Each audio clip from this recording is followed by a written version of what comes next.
Here are two units that I picked up a while back at a Hamfest, non-working units, and the guy was honest. He told me they didn't work. I don't know what he tried to do to fix them.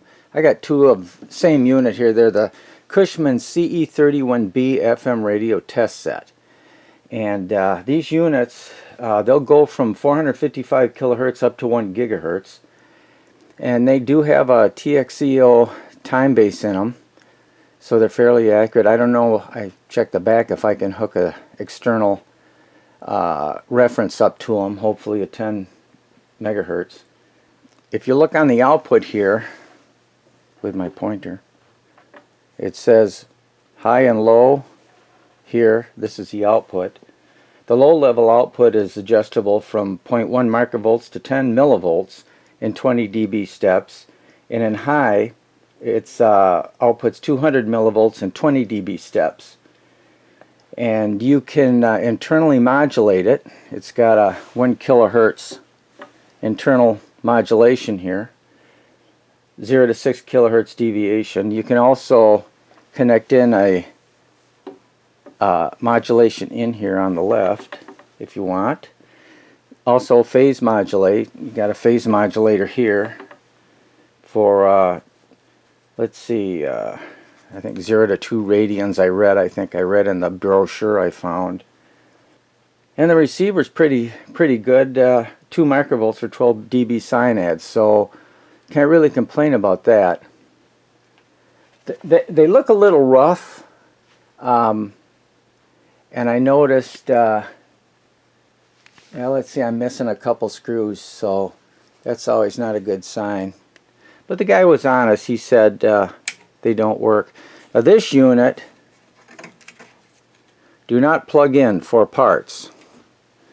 And this unit, it's got a tag that says missing parts. So what I'm going to try to do is take these two units and make one good operating unit out of it. I do have service monitors. I really don't need these, but they're pretty cheap, and I thought they'd be a fun project, and maybe somebody'd enjoy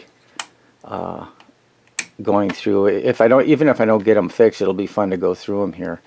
So the next step, I am going to open the hood, and we'll take a peek inside, and hopefully find parts and not bricks.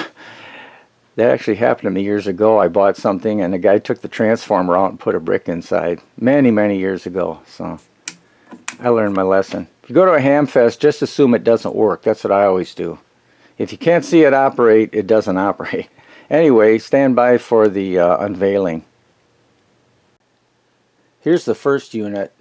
This is the one that says do not plug in for parts. It looks like it's missing a board here, unless it's an option. These boards plug in, which is nice. I don't know. I might have some extender cards that will fit these, which you'll need to get the boards out. Anyway, this is the top of the unit.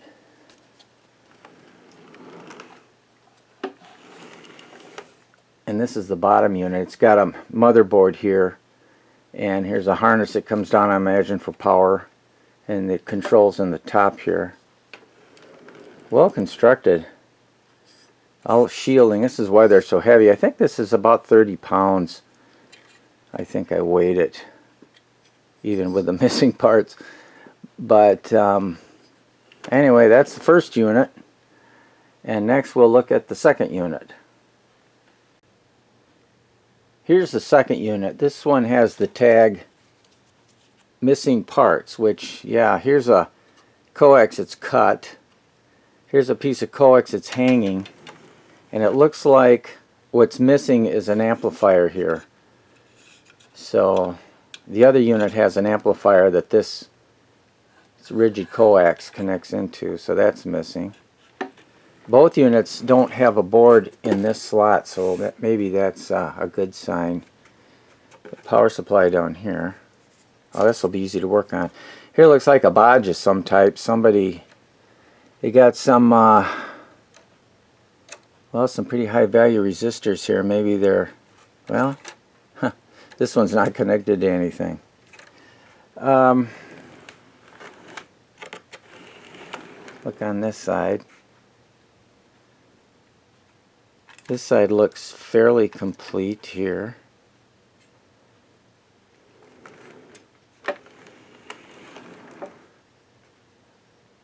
Looks like here's the temperature compensated oscillator here.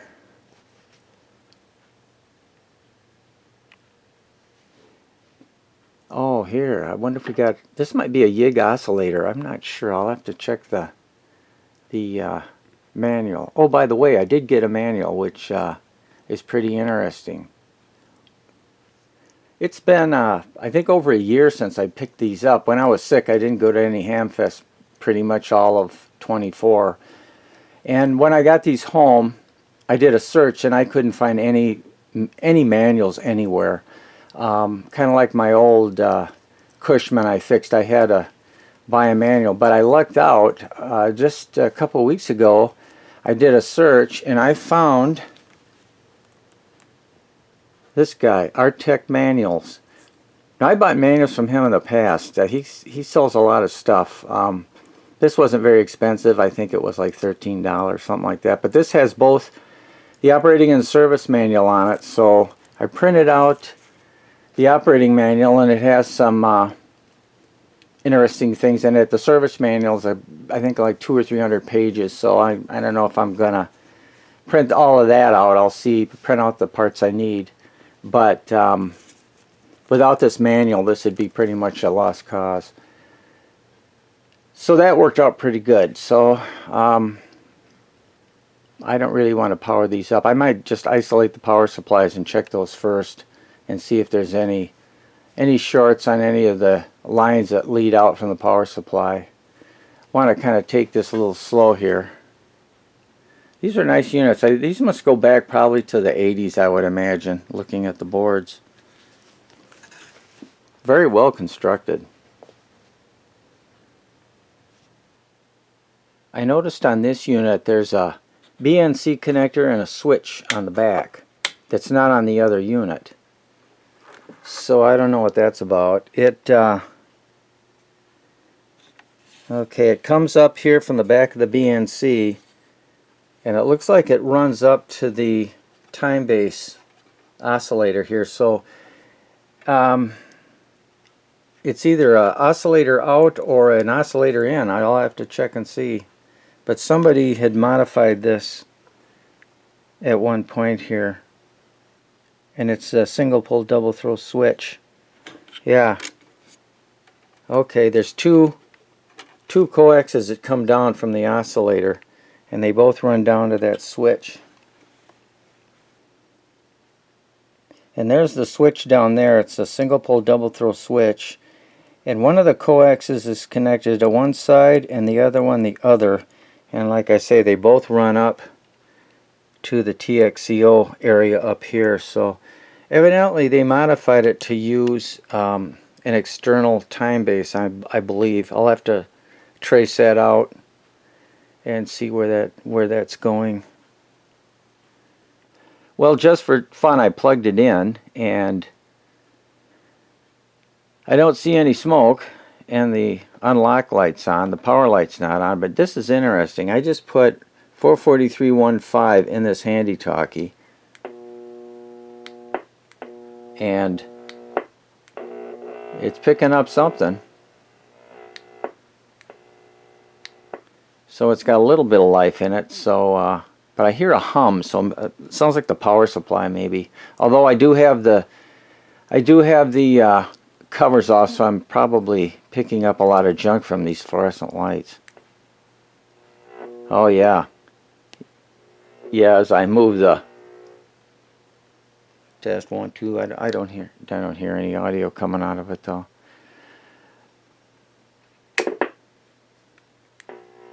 Test 1, 2, 3, test. Nope. Well, I guess we have to dig into it. The first thing I want to check is to make sure our power supply is operating correctly, and we've got on this motherboard here, we've got plus 10, minus 12, plus 5, and plus 12 located on this connector, which is underneath here. So we should have plus 12 on this one. Oh, and we got plus 17. That's not good. We should have plus 5 on this one. Do this one-handed. And we got plus 5. We should have plus 12 on this one. Correction. Minus 12. We do have minus 12 on this one. Alright. And we should have 10 on this one. If I can get to it here. And we don't. Okay. 0.13. This should be plus 10 volts. So we're missing our plus 10. So plus 12 is high. It's on 17, and we're missing 10.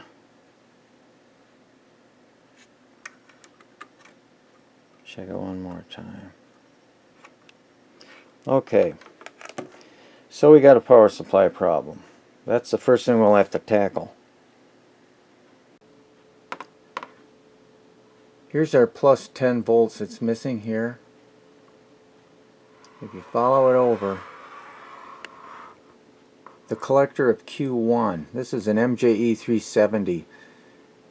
I'm going to measure the emitter and collector of that transistor. Here's the emitter, 17.6 volts. That seems pretty high. But here's the collector, 0.1 volt. So Q1 isn't conducting. So I need to check that transistor. I think what I'm going to do first, I'm going to remove this connector here, remove the load, and see if the voltage comes up to determine if we have a short somewhere down the line. So I'll do that now. This is Q1, an MJE 370. This is a PNP transistor. I've lifted the emitter and the base. Going from right to left, this is the emitter, the collector, and the base. So lifting the emitter and the base, I'm going to measure, I'm on diode mode here on this meter. In one direction, we get open. And in the other direction, we're open.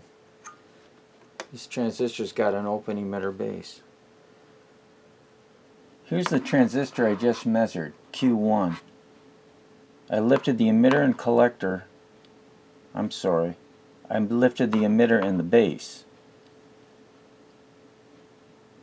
And that transistor has an open emitter base. So obviously we have 17 volts on one side and basically nothing on the other besides some leakage voltage. And that is our plus 10 volts. So this shows an MJE 370, but right now there's a ECG 185. So this probably was replaced at one time. So I'm going to replace that transistor. I'll find a substitute, and then we'll see if we get our 10 volts back, and hopefully this thing starts to show a little more signs of life. Okay, I have the transistor connected to my little transistor tester here, so we'll hit test. Testing 1, 2, 3, and yeah, bad transistor. This transistor's bad. So I will find a substitute for this. I got tons of these somewhere. And then we will solder it in, see if we get our 10 volts back, and then hopefully this thing will come back to life. Maybe. Anyway, that's the next step. The original transistor, the MJE 370, this was rated power dissipation of 25 watts. The ECG 185 that I found, the defective one in the unit, has a power dissipation of 40. And the ECG unit had quite better ratings than the original MJE 370. But I did find in here in my Motorola stock a 2N4920, 80 volts for VCEO, 80 for VCBO, emitter base voltage 5, IC of 3 amps, power dissipation of 30 watts. So that's actually 5 watts more than the original MJE 370. So I think what I'm going to do,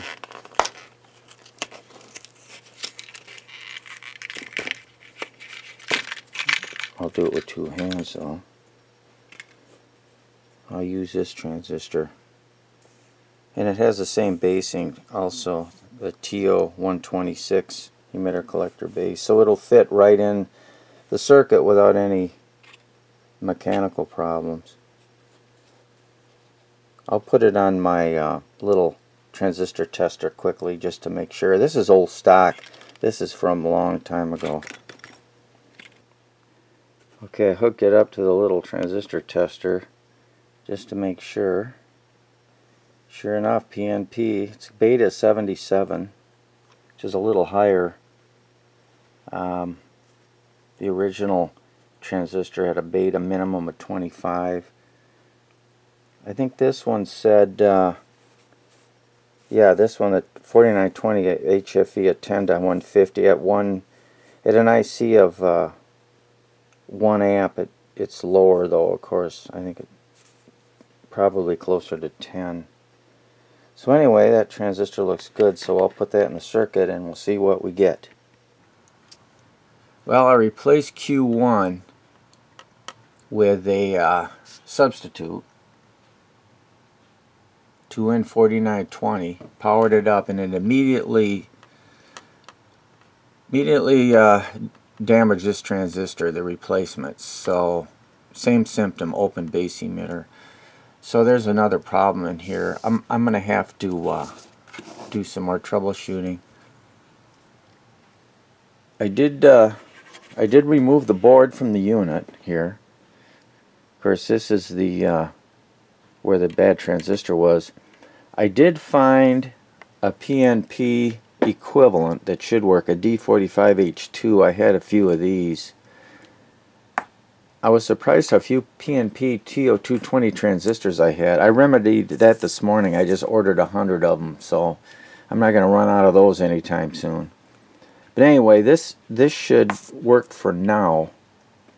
And I have replaced the transistor. I had to turn it over. Basing is a little different. The emitter and base were swapped from the original, so I had to mount it upside down. Of course, this has to be heat sunk, but what I'm going to do, I'm going to power this up from a bench power supply and limit the current. So I'll only be basically with the transformer disconnected, I'm going to feed in a voltage here, and I'm going to troubleshoot this section here. It does feed down to an audio amp here, a 741, but it should be alright. So where we're having the problem in here, I don't know. It does have pretty standard components except for here. This is an LM3999, and I don't have any of these. This is a precision voltage reference, and from this series, the 199, 299, 399, I think I've got some of those. I don't have one of these. But if you look at the specs on the 399, they're pretty right here. Yeah, look at the temperature coefficient on this thing. So this was they're demanding a pretty accurate source here for a reference for this op amp here. And this is off page 7.2 in the service manual. It says, before making any electrical adjustments to the instrument, make sure that the plus 10.000 is plus or minus 0.001 is present at test point 6 on the YIG driver. So this is going to have to be pretty accurate voltage reference if I want this thing to have any kind of accuracy. I could probably put a zener in there to just see if it works, but hopefully that's not the problem. So I'm gonna, next step, I'm going to power it up, in which case I'll be feeding in, well, let's see, right at the emitter of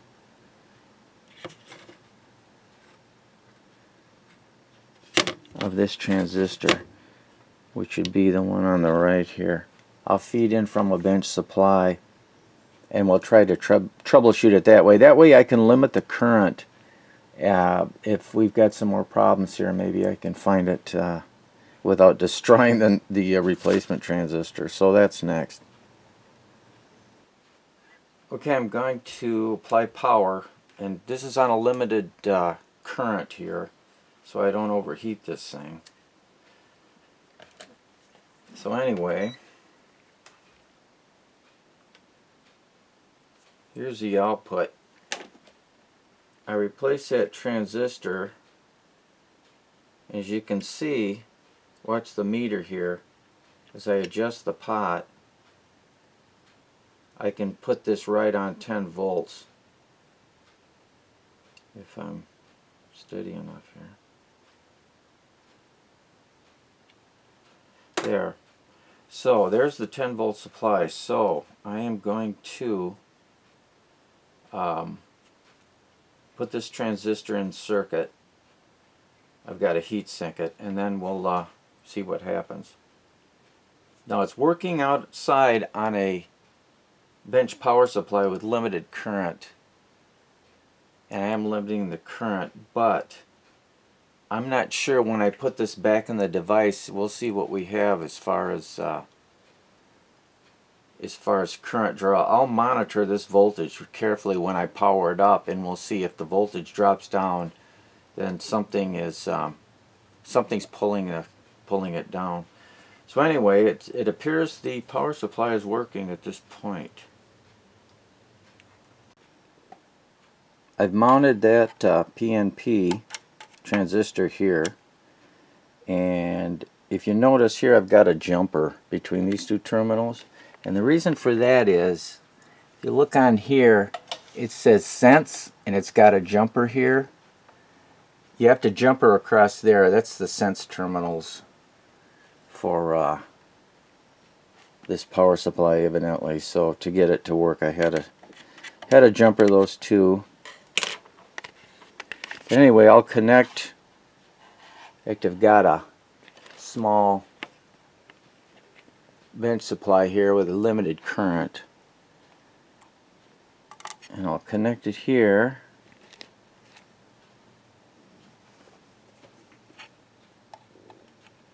And as you can see, we got 10 volts. So we got our 10 volt supply back. So now I'm going to put it back in the unit and cross our fingers for no smoke. Stand by. This is a really important step.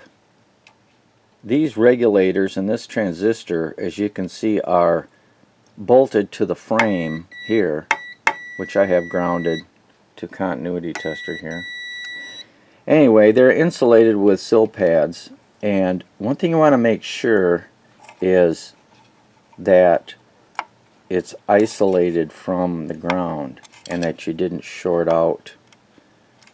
For instance, here, if you look at this screw goes into the ground, and it's grounded, but this connector has to be insulated. Same here. Here's the collector, which is here, the tab, and this is a screw that's grounded. Whenever you do this, always make sure you check to make sure that there's no shorts between the device and ground,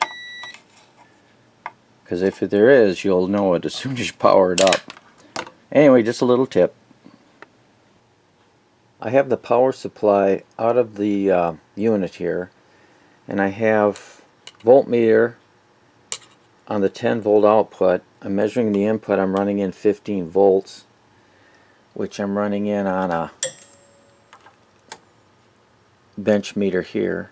I got the current set for about an amp, a little over an amp. So what I'm going to do now, I'm going to connect load resistors across the output. I want to verify that I'm not going to drop my 10 volts when that happens.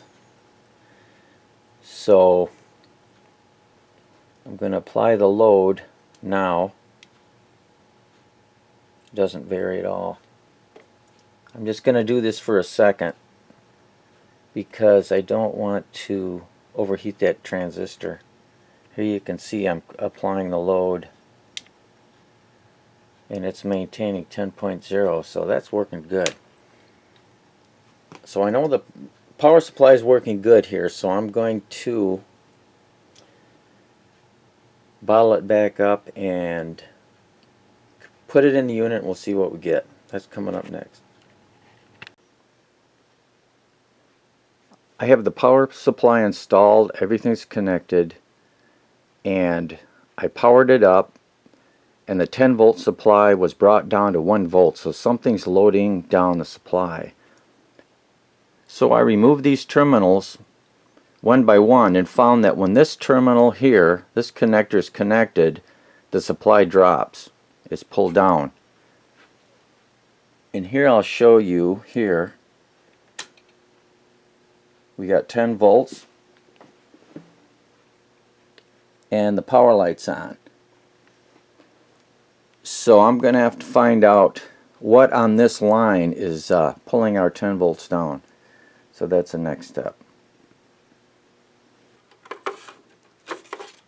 Here's the board that's causing the trouble here. Board 7001-0636. Somewhere on here we've got a short that's pulling down the supply. So I'm going to pull a schematic on this board and try to trace out and see. Looking for some tantalum capacitors. Boy, those things cause a lot of trouble, but I don't see any actually. See a few electrolytics. Anyway, with that board out,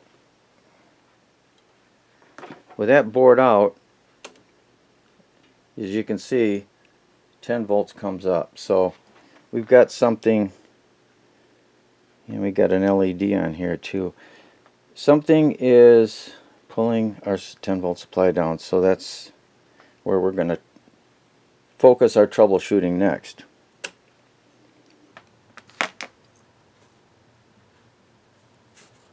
Well, this is the board.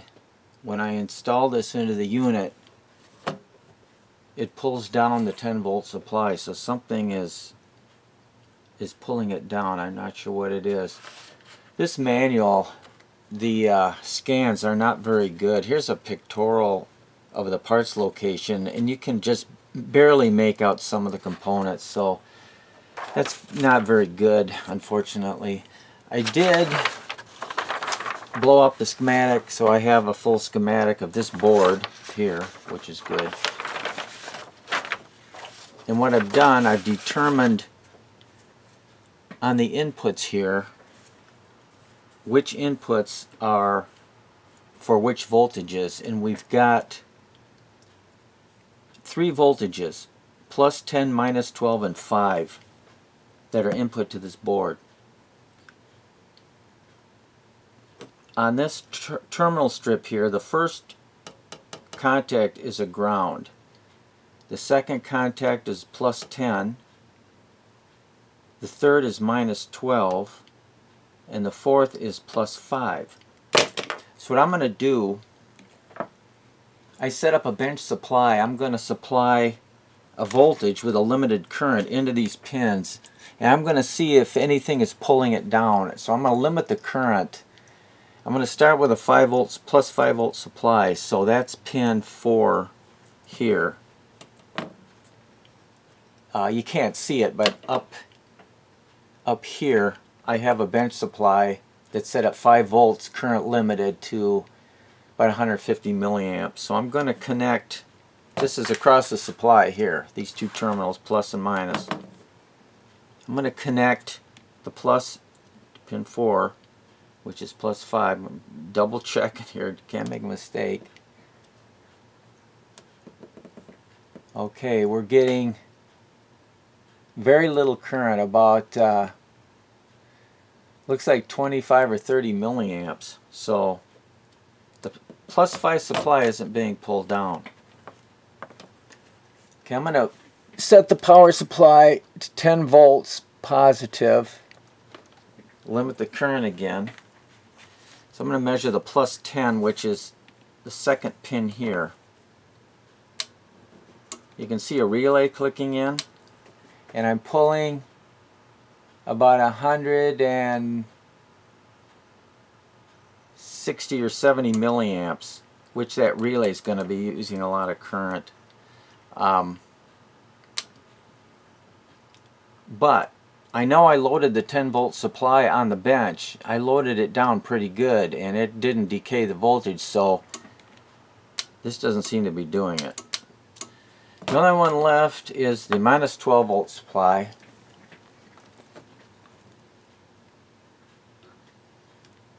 So I'll set the supply to 12 volts. Of course I have to use the negative on this one here. Negative 12 was the third pin in. So I'm 1, 2, 3.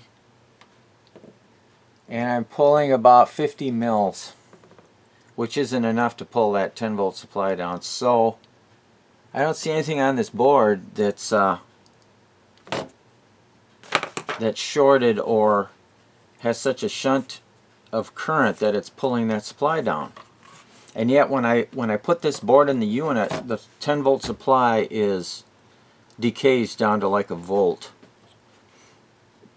If I pull this board out, 10 volts is fine. The other voltages are fine, the plus 10 and minus 12. So I have more detective work to do. I've got a hidden shunt someplace that's pulling down the voltage. So we'll have to try to sort that out next. This might help a little bit in deciphering this, at least as far as being able to read this pictorial here of the circuit board.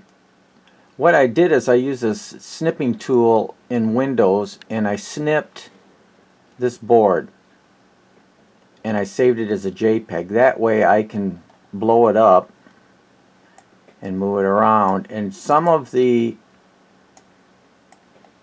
component identifiers are a little more visible when I do this, like here R122. I couldn't see that before, C58.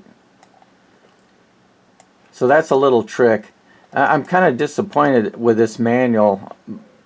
I've gotten other manuals from Artec and they're really pretty good, but I have a feeling this was the original manual. This is probably the best he had. I can make out some of the parts here, but a lot of them it's pretty bad. I can't believe this came from the factory.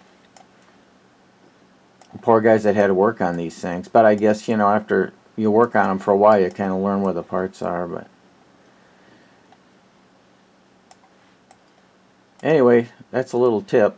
If you get in this situation and you can't read the components, just blow it up, snip it, and then blow it up. And you can also blow it up, take a snip of it, like a certain area, and then print that out too. So I've done that. Anyway, just another little tip. Well, we're running into a snag here. I'm going to have to order some parts. This has got a lot more wrong with it than I thought. So I'm going to end this video, and I'll have to go to a part 2 if I can find the parts I need. I do have another unit that's a donor, so hopefully that'll have the parts I need. Anyway, stay tuned. Hopefully I'll get a part 2 here out, and we can get this thing fixed, hopefully. Anyway, thanks for hanging in there and watching, and we'll see you in the next one. Bye for now.